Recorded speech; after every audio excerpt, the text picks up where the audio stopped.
boys and girls. You can see Miss Diane has her reading jacket on, so I'm ready for a lovely story. Now, all I need is my glasses, and we need a book. We cannot have story time if I don't have a book.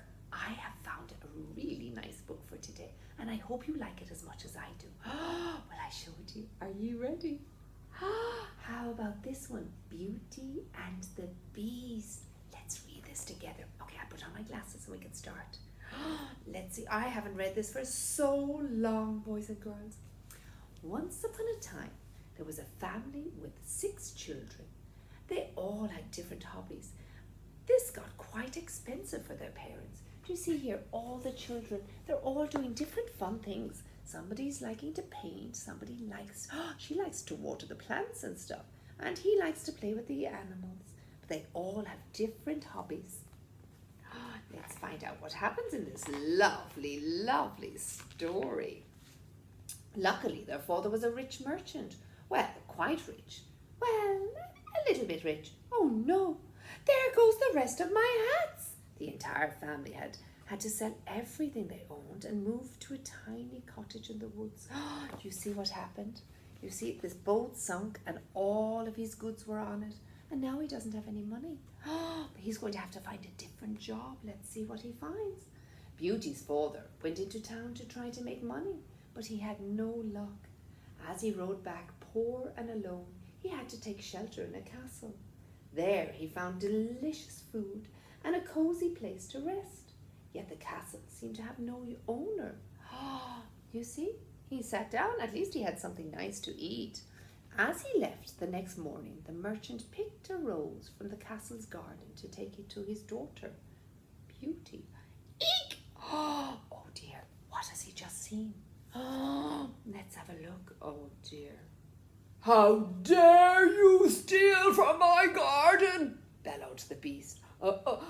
Stammered the merchant. I didn't think one flower would be a problem. I will let you go on this condition, said the Beast. You must send me one of your daughters to live with me.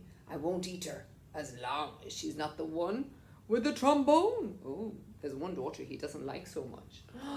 The merchant went home to fetch Beauty. She was very upset, but understood she had to go. When she arrived at the palace, the Beast was waiting for her. Hello, said Beauty.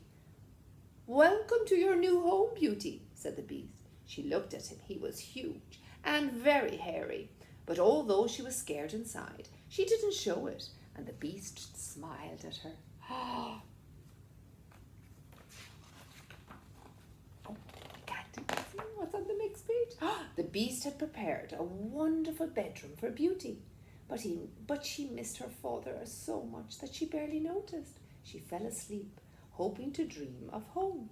Instead, she saw herself walking beside a stream, and a handsome prince appeared and took her hand.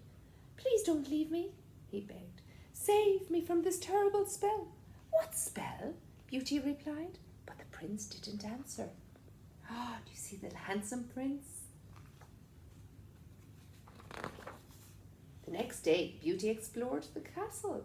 In a big hall, there was hundreds of portraits. How curious. It's the prince from my dreams. She recognizes them in the picture. That night, Beauty and the Beast ate dinner together. Have you enjoyed your day? Do you like your bedroom? Have you got enough to eat? Asked the Beast. You're so kind. You can't possibly be evil, replied Beauty. Just very hairy. And they're having a lovely, lovely dinner. Look at the lovely fruit and everything they're having. Things went on like this for several days. One night the Beast asked, Will you marry me? But I don't love you, cried Beauty. Oh. It made her sad to refuse the kind Beast, so she added, You're a good person, just very beastly. Every night the Beast asked her to marry him, but Beauty was in love with her dream prince. I guess she's having that dream every night she goes to bed. The Beast saw that Beauty was unhappy. She didn't want to mention the prince, so she said, I miss my family. And that was true mostly. Then you must visit them, said the Beast. But you must also promise to return within a week, or I will die without you. and she headed off back home to see her family. You see, she went on the horse. She's going back home, and her mommy and daddy are going to be so happy to see her.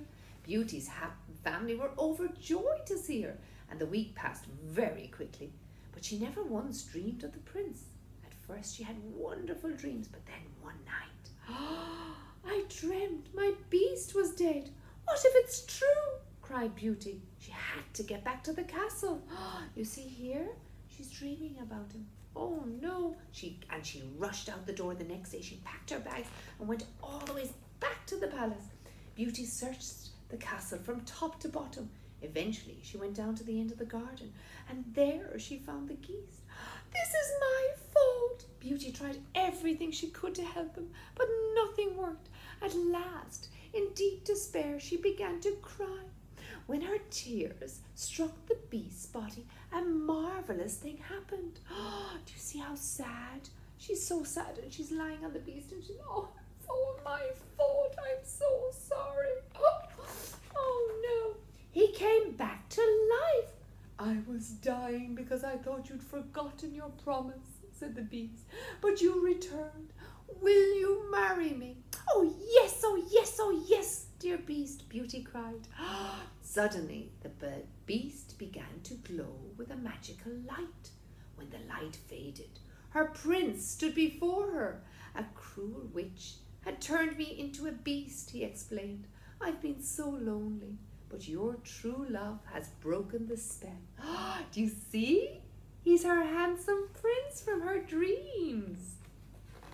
Let's see what happens next. Beauty and the prince were married, and the whole family came to live at the castle, and they all lived happily ever after. Wasn't that a lovely story? I love this story, actually. It's one of my favorites. And boys and girls, tomorrow, if you're all very, very good, maybe we could read another story. Okay, I'll see you all later.